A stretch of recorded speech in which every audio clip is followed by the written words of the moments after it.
Our final speaker is one of the world's top financial leaders and has dedicated himself to international development for more than 2 decades.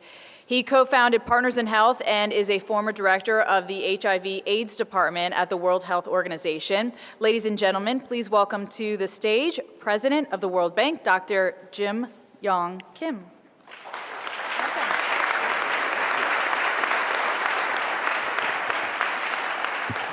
Thank you very much. It's great to be here. This is an extremely important week for climate change. And of course, the release on Friday of the first part of the IPCC's 5th assessment will reinforce the need for urgent action. And drafts that have been widely circulated focused on the scientists' conclusion that it is extremely likely, or 95% certain, that humans are behind much of the global warming seen over the last 6 decades. There's been a lot written from some other more interesting voices offering other explanations.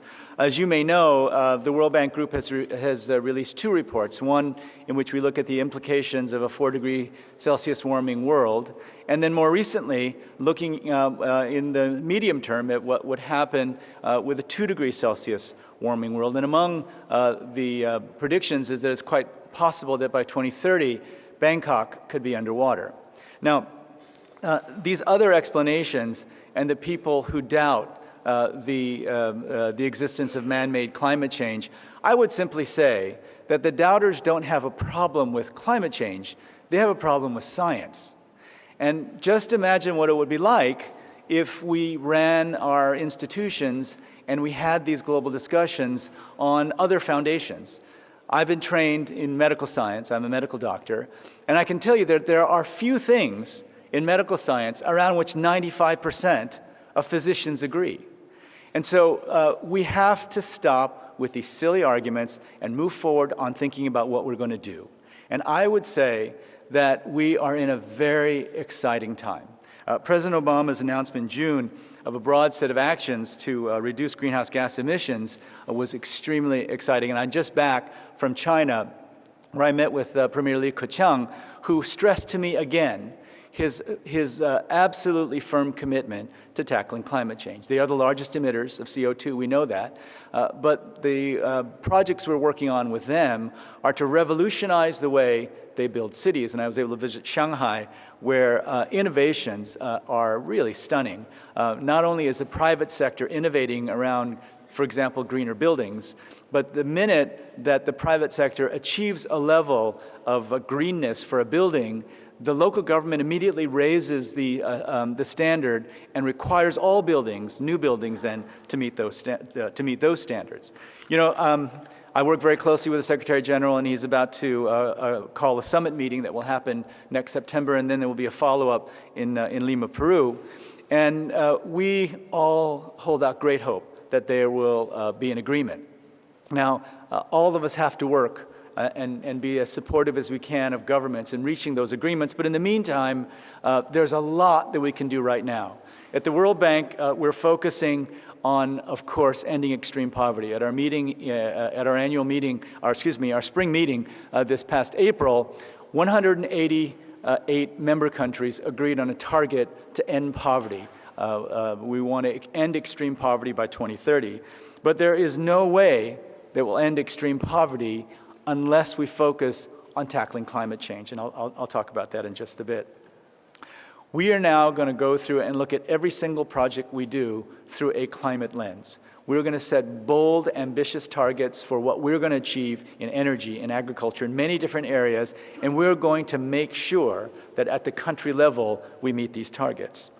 You know, I've spent a lot of time in the last year meeting with leaders of environmental organizations, and I keep asking, so what's the plan?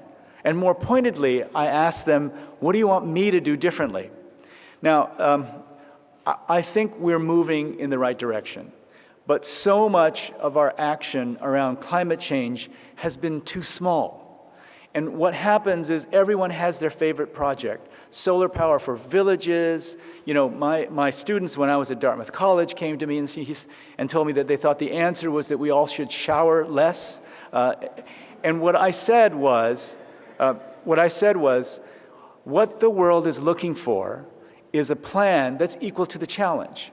And I would suggest that every time an extreme weather event happens, the global community looks to us, those of us who are working in this area, and asks us, so what should we do? And if our answer is always these small bore things that we may be really excited about, solar panels on the roofs of Indian villages or whatever they might be, they look at us and they say, oh, I see. So you're really not serious about climate change, yet we can go back and ignore the problem.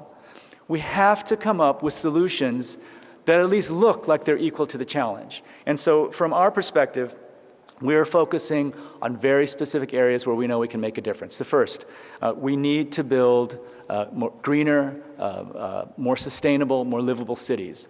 This is why I went to China, because we're coming up with a master plan, a suggested set of plans for China to revolutionize the way they build cities. Everything from the design of the cities to the way the transport is organized, to the kinds of energy that they use, solid waste management.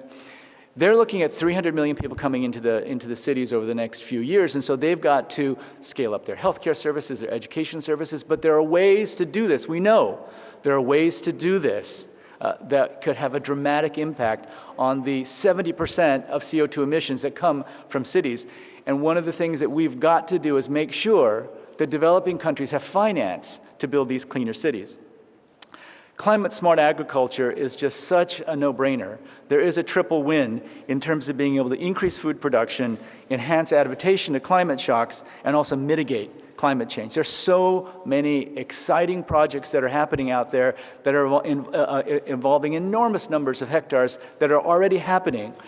The challenge is to take those innovations, spread them, and take them to scale. Now, unfortunately, the world is obsessed with pilot projectology, and there are so few people whose specialty is scale-upology.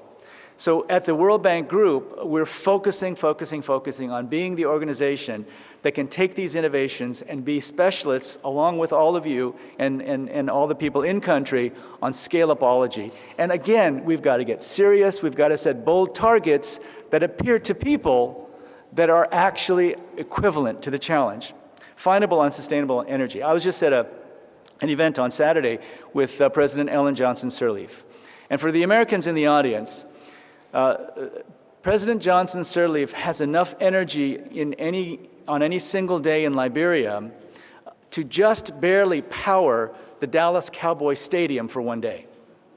1% of the people in Liberia have access to energy. And what she has told me over and over and over again is that after 2 decades of war, we've had peace. But unless you provide more energy for me, we're not going to have private sector growth, we're not going to have job creation, and these 30, 35-year-old men who've done nothing their entire lives but be soldiers are going to pick up their weapons again.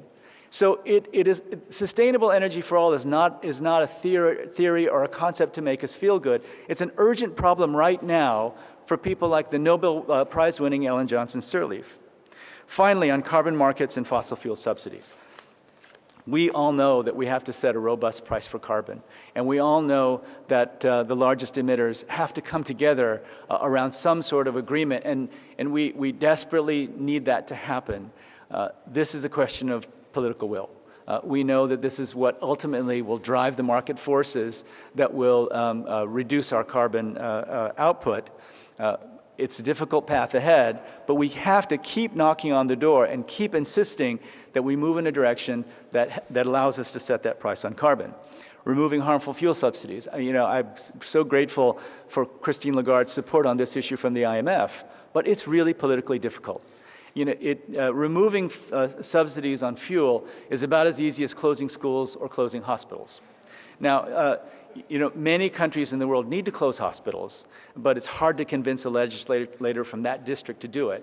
It's even harder to convince people to move on fuel subsidies, but we've got to do it. And at the World Bank Group, we're helping with ways of supporting the ability of the poorest to purchase fuel, while at the same time removing fossil fuel subsidies. And you've got to catch leaders at exactly the right time in their election cycle to even think about it. But again, this is something that we can't forget. We keep having to insist that the removal of fossil fuel subsidies is going to be one of our top priorities. So I would just leave you with this.